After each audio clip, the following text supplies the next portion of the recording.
Did you know that this book, the Bible, is the best-selling book of all time? And there's a reason why, because this book has literally changed and transformed the entire world and history and many lives, including mine, and it can also change yours. So in this video, I'm going to share 5 habits from the Bible that changed my life and how it can change yours. So the first habit that changed my life is silence and solitude. So I like this habit, not because I'm an introvert, but because it helps me get away from the noise and the distractions and the speed and the hustle of life, and to simply be with God and in His presence. Because life moves fast, right? It always seems like there's always something to do, either at school, at work, and we're bombarded with so many different ads on social media. And then on top of that, we had to hang out with our family and our friends, and it just never stops. It's like this unending cycle. But if you read the Bible, you're gonna notice that there is a pattern. And that pattern is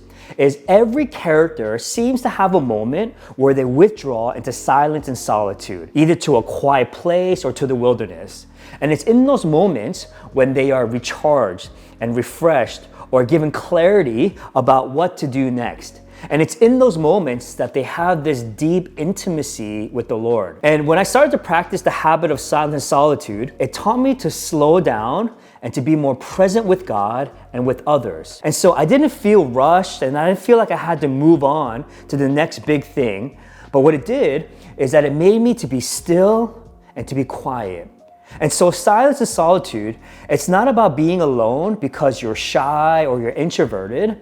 But in the words of John Mark Comer, he says this: solitude is when you set aside time to feed and water and nourish your soul. So the second habit that changed me is serving others. So in our culture, greatness is often measured by popularity and success and influence. But the Bible flips that idea upside down.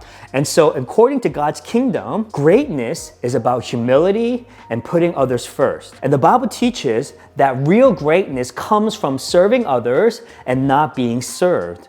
And in Mark chapter 10, Jesus says this. He says, "Whoever wants to become great among you must be your servant, and whoever wants to be first must be slave of all. For even the Son of Man did not come to be served, but to serve and to give his life as a ransom for many." So Jesus here taught a very important lesson. He said that if we want to follow Him and to be changed from the inside out, then we must be willing to serve others with humility. Now for me, this habit changed my life by changing the way that I see people. And so instead of asking, what can I get from this situation, or what can I get from that person, I started asking a whole nother question. And I started asking, how can I help someone? And so serving others reminded me that my life is just not about me. It made me more empathetic and more understanding, and it allowed my heart to become more tender and softer. It made my priorities more clear, and it made my faith become more real.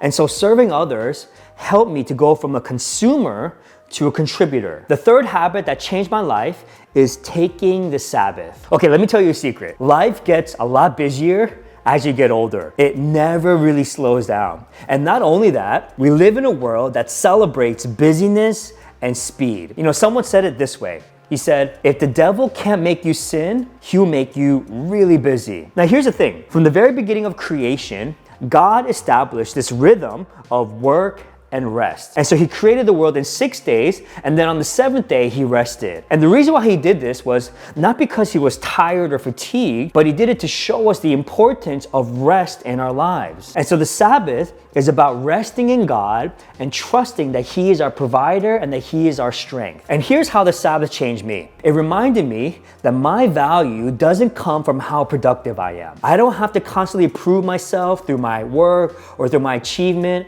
I have value because I am created in the image of God.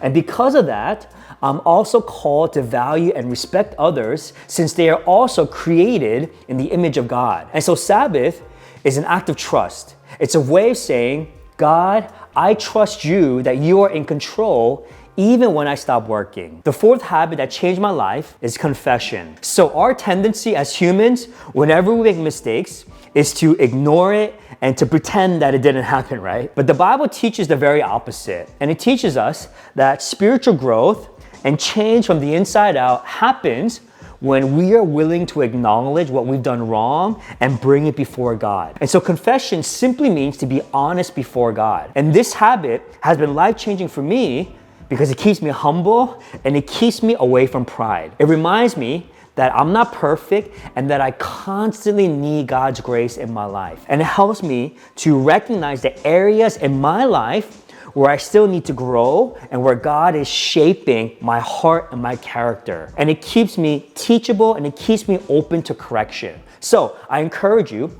take time each day to be humble and honest before God and allow Him to renew your heart. The fifth habit that changed my life is fasting. Okay, so I'll be honest, this is something that I don't do very often. Maybe like a couple times a year, but this is how fasting helped me. It helped me develop self-discipline. Now, we live in a culture where we're so used to instant gratification, right? We can get anything that we want instantly and right away. But fasting, it taught me to pause and to control my desires rather than letting them control me. And so whenever I fast, whether it be from food or social media or anything else, it actually creates more space and time for me to seek God's presence and God's will in my life. And so the hunger that I'd had for food or for social media is now redirected towards God.